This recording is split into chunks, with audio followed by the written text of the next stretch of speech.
You ask Tiger to calculate. This deals with finding the midpoint between 2 points. The midpoint between the 2 points is negative 20.5, 0.5. Let's solve it step by step. Plot the 2 points and calculate the midpoint using the formula. The coordinates of point 1 are, x1 equals negative 89, y1 equals negative 9. The coordinates of point 2 are, x2 equals 48, y2 equals 10.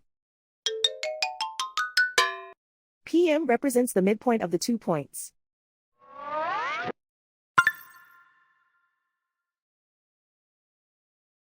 Use the x values in the midpoint formula to find the midpoints x.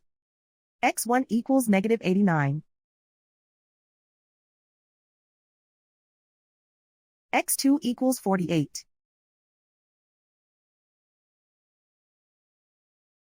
Simplify the arithmetic.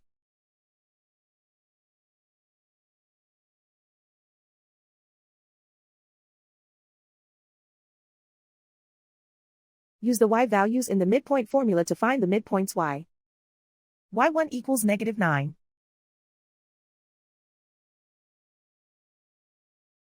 y2 equals 10.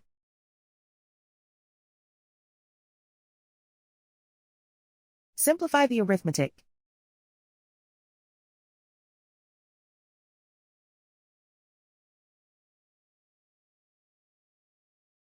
And so, the midpoint is negative 20.5, 0.5.